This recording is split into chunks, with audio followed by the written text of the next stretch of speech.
안녕하십니까. 반갑습니다. 저는 호스피스 심리상담 강사 최선혜라고 합니다. 이렇게 화면으로 뵈어서 반갑고요. 오늘부터 한번 우리 호스피스 심리상담에 대해서 함께 배워보고 나눠보는 시간을 갖도록 하겠습니다. 예, 여기 화면에 보시죠. 우리에게 남겨진 시간을, 우리 호스피스 분들에게 갖고 있는 이 모든 심리적인 마음일 것입니다.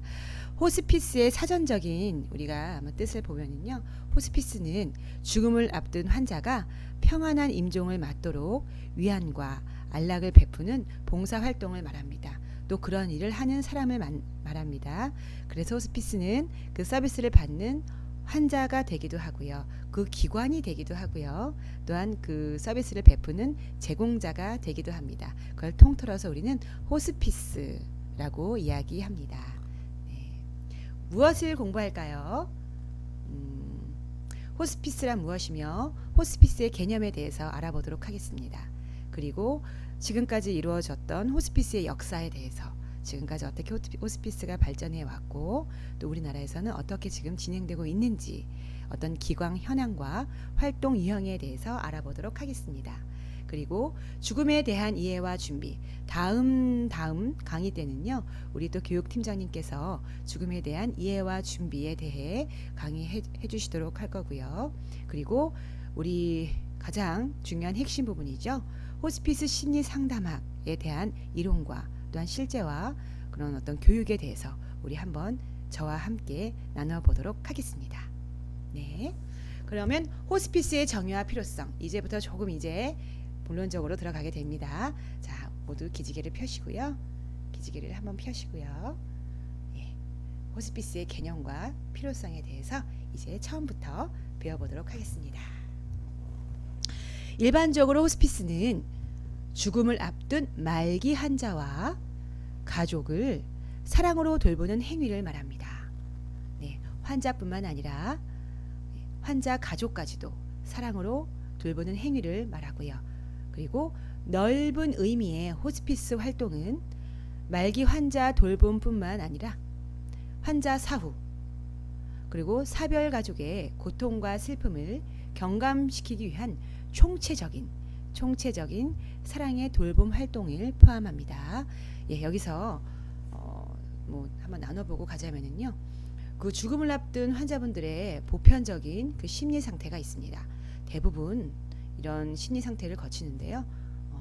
처음에 내가 그 호스피스 판정을 받게 되면은요, 그 안에는 부정적인 감정이 생깁니다. 그래서 그 병을 인정하고 싶지 않죠. 그래서 다른 병원을 전전하면서 이 판정이 맞는 것인지 재확인하면서, 또한 나의 병이 이것이 오진이길 바라면서, 또한 그 부정의 감정을 이제 극복하기 위해서 다른 병원으로 또 이제 진단을 받겠죠. 그리고 나서 이것이 조금 시간이 지나고 나서 이게 확정이 되고 나면 그 마음에 분노의 감정이 생깁니다. 내가 그동안 어떻게 살았는데 나에게 이런 병이 걸리지 하면서 그 마음에 어두운 분노의 감정이 생기죠. 또한 이런 감정이 조금 지나고 나면 후회가 또 밀려옵니다. 그때 내가 조금 잘할걸, 그때 이런 건 내가 조금 참을걸, 그때 내가 가족과 여행을 좀 다닐걸 하면서 이런 어떤 후회와 또한 우울의 감정 또한 내 마음을 누르게 되죠. 그리고 이러한 과정이 조금 지나고 나면 협상의 단계가 옵니다. 그래서 나의 생존 기간을 연장하고 싶죠. 한 달에 만약에 내가 호스피스 판정을 받았다, 말기 환자 한 달, 두 달 정도의 판정을 받았다고 한다면 6개월 내가 조금 더 살 수 없을까? 1년 더 살 수 없을까? 하는 그런 생존 기간에 대한 협상의 단계가 옵니다. 그리고 그것이 조금 더 지나고 나면 마지막으로 수용을 하게 됩니다. 죽음을 내 마음으로 받아들이고 수용을 하게 됩니다. 이때는 이제 보호자와 환자가 모두 지쳐갑니다. 그래서 이때 가장 우리 호스피스 심리 상담사의 역할이 중요합니다. 환자에게, 보호자에게 죽음을 받아들일 수 있도록, 어떤 무작정 당하는 죽음에서 맞이하는 죽음으로 받아들일 수 있도록 환자와 보호자에게 위로를 하고요, 안락을 제공하고요, 함께 있어주고, 또한 심리 상담을 해주는 것이 심리 상담사의 역할입니다. 호스피스의 어원을 보겠습니다. 이 호스피스라는 단어가 어디서부터 나왔는지 한번 알아볼게요. 라틴어 호스피튬이라는 단어에서 나왔습니다. 호스피튬. 같은 언어에서 어원에서 나온 단어가 있죠. 호텔, 하스피탈. 예, 많이 들어보셨죠? 그래서 이 호스피튬이라는 어원은요.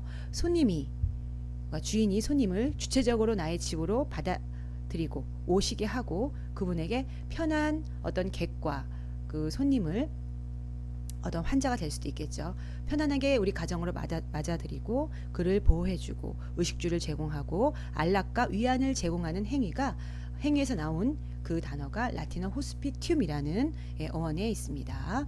주인이 주체적으로 손님을 편안한 장소나 공간을 제공하고 정성스럽게 대한다는 의미가 있습니다. 인생의 긴 여정, 몸도 마음도 지쳐있는 힘든 손님을 따뜻하게 맞아주고 위로해주는 쉼터가 호스피스입니다. 호스피스의 의미에 대해서 알아보도록 하겠습니다. 인간 존중, 이해 및 인도주의에 근거하여 죽음이 예견되는 환자와 그 가족의 삶의 질을 유지하고 마지막 순간을 편안하게 맞이하도록 환자와 가족의 신체적, 정신적, 사회적, 경제적, 영적 요구를 충족시키며 사별 가족의 고통과 슬픔을 낮추기 위한 총체적인 돌봄 활동을 이야기합니다. 사별 가족과 그리고 죽음을 앞둔 환자 모두를 돌볼 수 있는 총체적인 돌봄 활동을 이야기합니다. 호스피스의 목적에 대해서 알아보겠습니다. 죽음을 앞둔 모든 이에게 죽음을 삶의 일부로 받아들이고 남은 기간을 이건 조금 줄여야겠네요. 예, 의미 있게 보낼 수 있으며 죽음을 평화롭게 맞이할 수 있도록 돕는 것입니다.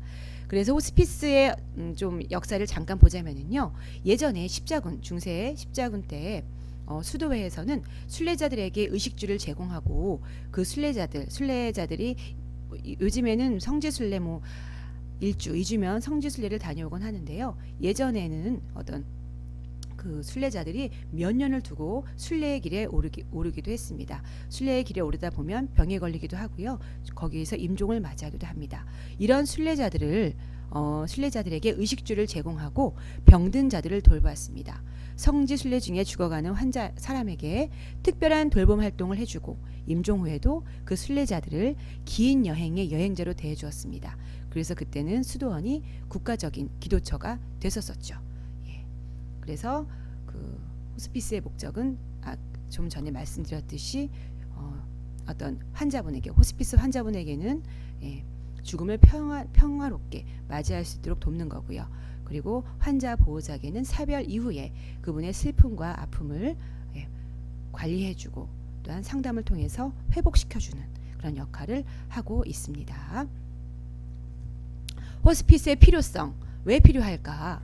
호스피스의 필요성에 대해서 알아보도록 할게요. 의학기술의 발달로 인한 말기 환자의 생존 증가의 이야기는요. 무엇이냐면 우리 말기 환자 오래 살면 1년이라고 하죠. 예전에는 오래 살면 말기 환자는 1년밖에 못 살아라고 했는데 이런 법칙은 이제 깨졌습니다. 이유가 있죠. 이유가 무엇일까요? 왜 우리가 말기 환자분들 1년 이상 살까요? 요즘에 이전에도 긴박하게 또 만약에 그 암이 너무나도 진행됐거나 말기의 암의 속도가 빠르게 진행되는 분들은 1년 안에 돌아가시기도 하죠. 몇 달 안에 돌아가시기도 하고요. 그러나 이제는 많은 말기 환자분들이나 암 환자분들, 만성질환 또 호스피스 판정을 받은 분들 1년 이상 사는 분들도 굉장히 많아졌습니다. 왜냐하면 첫 번째로는 신약이 개발됐죠. 각 그 약품 회사에서 다투어서 지금 신약 개발에 열을 올리고 있어요. 왜냐하면 수요가 점점 많아지기 때문이겠죠. 그래서 신약이 개발됐습니다. 예를 들어서 남성 암 2위, 사망 순위 2위가 폐암인데요. 폐암 같은 경우에는 표적 항암제가 개발이 됐습니다. 그래서 이 항암제를 투여하고 나면은요, 어떤 폐암의 증세, 그 고통의 증세가 멈춥니다. 그럼으로써 스트레스 지수가 낮아지고요, 증상이 멈추면서 그러면서 조금 더 살고 싶은 의욕이 생겨나겠죠. 그러면서 이 생존 기간이 늘어나기도 합니다. 그리고 또 어떤 게 있을까요? 면역식품 개발이 되었습니다. 그래서 그 면역식품들이 이제는 약품회사뿐만 아니라 일반 식품회사에서도 그 항암에 대한 면역식품 그리고 일반적인 면역식품 개발들의 열을 다투어 개발하면서요. 면역식품이 개발하면서 이 면역식품을 항암제와 병행해서 사용을 하면은 생존율이 또한 높아질 수 있습니다. 그리고 기본적으로 이제 우리 이 시대는요, 과거의 시대에 비해서 참 잘 먹습니다. 그래서 이 암을 극복할 수 있는 기초 체력이 받쳐주기 때문에 생존율이 좀 더 올라갈 수 있죠. 또 있습니다. 재활치료나 어떤 그 호스피스 완화 의학이 발달되면서요, 그 생존율이 더 늘어나기도 합니다. 그래서 정신적인 부분들을 이 재활치료나 완화치료에서 감당을 해주면서요. 예를 들면은 웃음치료, 아니면 상담, 아니면 호스피스 완화 의학에서 미술치료, 음악치료 이런 것들이 있죠. 그러면서 통증과 증상을 완화시켜 줍니다. 스트레스 지수가 떨어지고요. 그러면서 어떤 생존 욕구가 더 늘어나면서 생존 기간도 늘어나게 되죠. 이런 식으로 해서 이제는 말기 환자의 생존 기간이 증가했습니다. 그리고 말기 환자의 존엄성과 아름다운 죽음에 대한 권리 보장. 그래서요, 이제는 그 일반 암 환자분들이요, 일반 병동에 있으면 그 통증 조절이 굉장히 중요한데, 그 통증 조절이 제대로 되지 않으면 고통이 너무나도 심하니까 거기에 대한 어떤 삶의 욕구가 떨어집니다. 그래서 일반 병동에서 암 치료를 받는 많은 분들이 그냥 죽으면 안 되겠냐, 너무너무 자기가 어렵다, 정말 살고 싶지 않다라고 호소를 하는데요. 이분들이 이제는 그 더 이상의 치료를 멈추고 호스피스 완화 의료를 받으러 호스피스 병동으로 옮기게 되면은요, 일단 마약성 진통제를 투여하면서, 이것은 그다지 중독이 되지 않기 때문에 이 통증 조절을 마약성 진통제로 많이 하기 때문에 이 통증 조절만 잘 돼도 이제는 삶의 욕구가 생깁니다. 그래서 이전에는 막 일반 병동에서는 너무 아파요, 죽고 싶어요, 살고 싶지 않아요 라고 호소했던 분들이 호스피스 병동으로 옮기면서 이제는 살고 싶다고 이야기합니다. 그 정도로 암 환자는 이렇게 그 통증 조절이 굉장히 중요합니다. 그리고 말기 환자의 의학적 요구 수용 및 의료자원 낭비를 막기 위한 완화 의료 필요성 증가. 그래서 우리는 그 떠밀려 당하는 죽음에서 스스로 받아들이는 죽음으로 우리가 전환시켜 주고요. 또 가족이 지켜보는 가운데 맞이하는 존엄한 죽음을 우리는 맞이할 수 있게 하여야 합니다. 이 환자분들께서요, 호스피스 환자분들께서 가장 호소하시는 고통이 있습니다. 무엇이냐면 자율성과 존엄성의 상실이 가장 괴롭습니다. 자기 스스로 아무것도 할 수 없다는 거, 그리고 인간적인 가치가 떨어진다는 거, 그런 자아 존중감, 자아 존엄성의 상실이 가장 괴롭습니다. 그래서 우리는 그분들이 죽음과 만나는 시점에서 존엄성을 지켜드려야 합니다. 네. 그리고 마지막까지 힘든 치료와 수술을 진행하기보다는 환자와 가족의 요구에 따라 병의 근본 치료를 멈추고 고통을 완화하는 완화 의료로 전환하여 삶의 마지막을 의미 있게 보낼 수 있는 시간을 마련합니다. 그래서 호스피스 환자분들은요, 이제는 병의 치료가 아닙니다. 더 이상의 임종 기간을 늘리면서 병의 근본 치료를 계속 하는 것이 아니라 이제는 멈추고, 난 이제 치료받지 않겠다, 나는 이제 이런 기계 장치에 의존해서 임종 과정을 늘리는 것만 난 하지 않고 마지막 이제 나의 남은 시간을 의미 있게 보내겠다 라고 결정을 하고 근본 치료를 멈추고 고통을 이제 완화만 해주면서 남은 기간을 의미 있게 가족과 함께 보낼 수 있는 시간을 마련하는 것이 호스피스 서비스고 호스피스 치료입니다. 네, 호스피스 완화 의료 홍보 영화입니다. 이 영상은 나중에 한번 들어가셔서 요 호스피스 완화 의료 홍보 영화입니다. 여기 앞 밑에 보이시죠? 들어가셔서 보시면 되겠습니다. 굉장히 도움이 될 것입니다. 네, 호스피스의 역사에 대해서 알아보도록 하겠습니다. 우리나라 호스피스 완화 의료의 시작과 진행인데요. 저희는 1965년 마리아의 작은 자매 수녀들이 강릉에서 가정 호스피스로 시작한 갈바리 의원에서 시작되었습니다. 네, 제가 사진을 보여드릴게요. 이게 갈바리 의원입니다. 강릉에 있고요. 지금도 원활히 활발히 활동하고 있습니다. 그리고 1980년대 개신교와 카톨릭을 중심으로 임종 환자에 대한 관심이 높아졌으며 가정 호스피스와 병원 내 호스피스가 시작됐습니다. 이제는 가정 호스피스와 병원 내 호스피스가 1980년대에 시작하게 되었습니다. 생각보다 호스피스의 역사가 조금 깊습니다. 근데 사회적 인식이 아직까지 부족하여서 더 이상 발전을 못했는데요. 이제 조금씩 환자에 대한 존엄한 죽음, 환자에 대한 권리 장전, 그리고 존엄한 죽음과 인권에 대한 인식이 높아지면서 이제는 호스피스에 대한 서비스가 많이 대두가 되고 있습니다.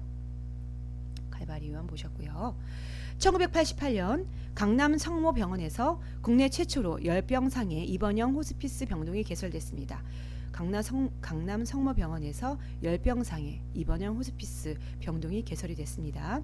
총체적 통증 완화 개념과 협력적 팀 접근을 갖춘 현대적 의미의 호스피스 완화 의료가 시작됐고요. 같은 해 연세대학교 세브란스 병원이 무료 가정 호스피스를 시작했습니다. 병동과 가정 호스피스를 병행하면서 이제는 병원 측에서도 호스피스에 대한 어떤 서비스가 시작이 됐죠. 그리고 1998년은 호스피스 완화 의료 학회가 결성이 됐습니다. 그래서 각 분야의 전문가들이 모여서 이제는 학회로 모여서 같이 논의하고 토의하면서 여기에 대한 이제는 어떤 의학적으로 어떤 팀을 결성을 해서 이제는 서비스가 진행이 되게 됐습니다. 그리고 2002년 한국 호스피스 완화 의료 학회가 결성이 됐고요. 한국 호스피스 협회, 개신교, 카톨릭 이 세 개의 단체가 한국 호스피스 완화 의료 연합회를 결성하게 되었습니다. 그래서 지속적인 필요에 의해서 발전이 됐고요. 어떤 호스피스 환자분들이 점점점 늘어나면서부터 이제 불가피한 시대적인 요구와 필요성에 의해서 부르심에 의해서 호스피스가 점점 규모가 커지게 돼 갑니다. 2003년 한국 호스피스 완화 간호사회가 결성됐고요. 2019년 한국 호스피스 돌봄 협회 결성이 됐습니다. 그래서 저희 협회도 2019년도에 나오게 됐고요. 보건복지부의 승인하에 호스피스 심리 상담사 자격이 탄생했습니다. 그리고 저희도 부산의 강서지부를 맡게 됐고요. 내가 이거를 배우시면서 이런 어떤 호스피스에 대한 어떤 상담과 기법을 습득을 하시고 배우시면서 내가 전문가가 됐다는 마음으로 그러면 이 지식을 습득하시고 그리고 잘 활용하셨으면 좋겠습니다. 그래서 호스피스에 대한 어떤 국민적인 관심은 점점 높아지고 있습니다. 규모도 점점점 커지고 있고요. 왜냐하면 우리가 오래 삽니다. 가장 이런 어떤 평균 수명에 대한 평균 수명에 대한 질병에 대한 어떤 정책적인 그 발표 같은 것들은 보험회사에서 가장 민감하게 그 상품을 출시하고 있어요. 10년 전만 하더라도 80세 만기의 보험 상품이 주류를 이뤘다면은요, 이제는 100세 만기가 대부분 차지하고 있고요. 이제는 종신보험 쪽에서도 120세 보험 상품이 개발되고 있습니다. 그것은 무슨 뜻이냐? 그만큼 산다는 의미입니다. 가장 민감하게 그 보험 상품들이 출시가 됩니다. 요즘에는 뭐 간병인 보험, 치매 보험 엄청 많이 팔리고 있죠. 그만큼 또 치매와 간병이 많이 수요가 이루어지고 필요하다는 의미이겠죠. 그래서 그 오래 살고 우리가 더욱더 이제 인권에 대한 요구가 늘어나면서 국민들의 관심, 호스피스의 존엄한 죽음에 대한 관심이 높아지고 있고요. 요즘에 그래서 웰다잉에 대한 웰빙뿐만 아니라 웰다잉, 잘 죽는 거에 대한 관심도가 높아지면서 웰다잉 협회도 생겨났죠. 그래서 그 협회에 보시면 뭐 수의를 한번 입어본다든지, 그리고 영정 사진을 한번 찍어본다든지, 관에 한번 누워보는 체험을 한다든지, 나의 버킷리스트를 작성해서 또한 한번 이루어보는 체험을 한다든지 하면서 그런 죽음에 대한 준비를 합니다. 그러나 아무리 이렇게 준비를 해도요, 사실은 그 죽음에 대한 두려움을 이기기는 어렵습니다. 그래서 저희 협회에서는 그분들의 영적 돌봄까지도 함께 해주면 함께 돌봐주고, 또 그분들이 그 마음을 평안하게 드실 수 있도록 우리가 상담 기법을 통해서 그분들의 마음에 어떤 불안함과 어떤 두려움에 대한 그런 완화시켜주는 상담 기법을 통해서 그렇게 우리가 서비스를 제공을 해야 합니다. 다음 보겠습니다.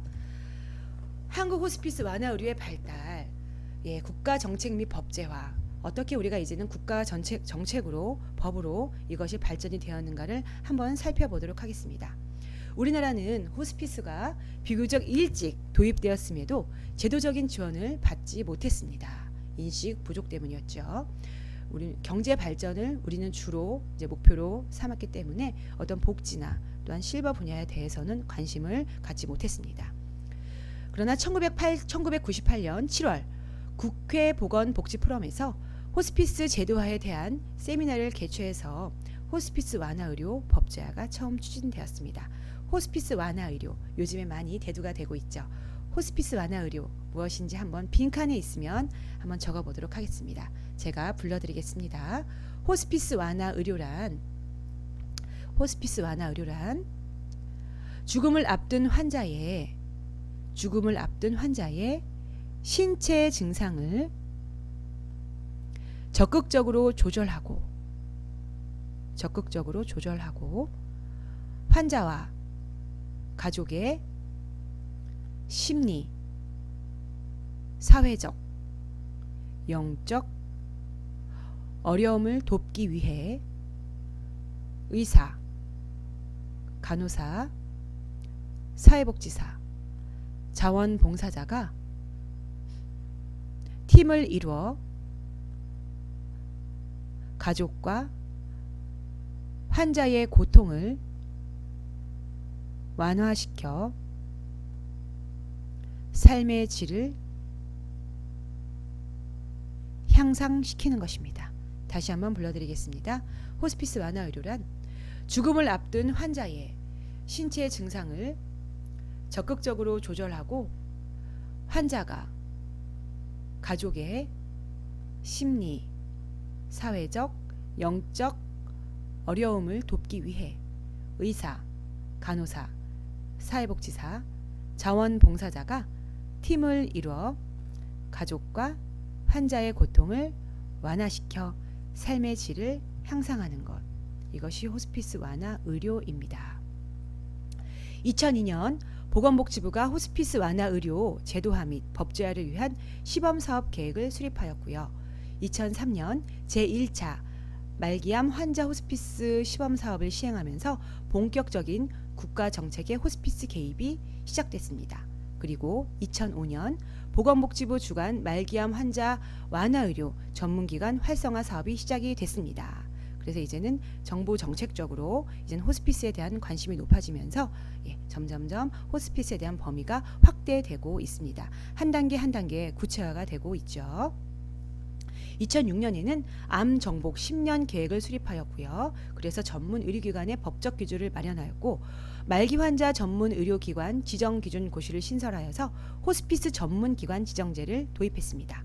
호스피스 전문기관 지정제. 그래서 어떤 병원들은 이제 호스피스에 대한 병상을 확보하고 호스피스 환자를 케어해라 라는 전문기관 지정제를 도입했습니다. 그리고 2009년 호스피스 완화 의료 건강보험수가 1차 사업을 시작했습니다. 건강보험수가 1차 사업을 시작했다는 건 굉장히 유의미합니다. 왜냐? 이제 국가 정책적으로 이제는 호스피스 완화 의료에 대한 어떤 제도적 지원을 하겠다는 의지가 있는 것이죠. 그래서 호스피스 완화 의료를 이제는 국가 건강보험 사업을 우리가 이제 실시하겠다. 국가적으로 이제 지원을 하겠다는 이제 재정적으로 지원을 하겠다는 의미가 있는 것이죠. 건강보험 수가 1차 사업을 시작하였습니다. 그리고 2010년 이후 암관리법 전면 개정 및 시행령을 개정하였고요. 2017년 8월은 연명의료결정법에 따라서 호스피스 전문기관이 지정되고 있으며 2018년 2월에는 연명의료결정제도를 시행하고 있습니다. 연명의료결정법 많이 들어보셨죠? 한번 그것도 적어보도록 하겠습니다. 빈칸이 있으면 한번 적어볼게요. 연명의료결정법이란 무엇인가? 적어볼게요. 회생 가능성이 없는 환자가 자기의 결정이나 회생 가능성 없는 환자가 자기의 결정이나 가족의 동의로 연명 치료를 받지 않을 수 있도록 하는 법입니다.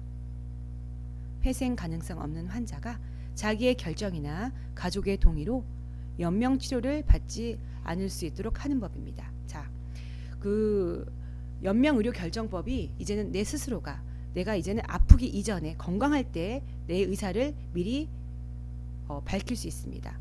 그래서 내가 나중에 혹시라도 코찔에 의지하여서 어떤 기계 장치에 의지하여서 내가 연명 의료를 해야 될 때 나는 받지 않겠다.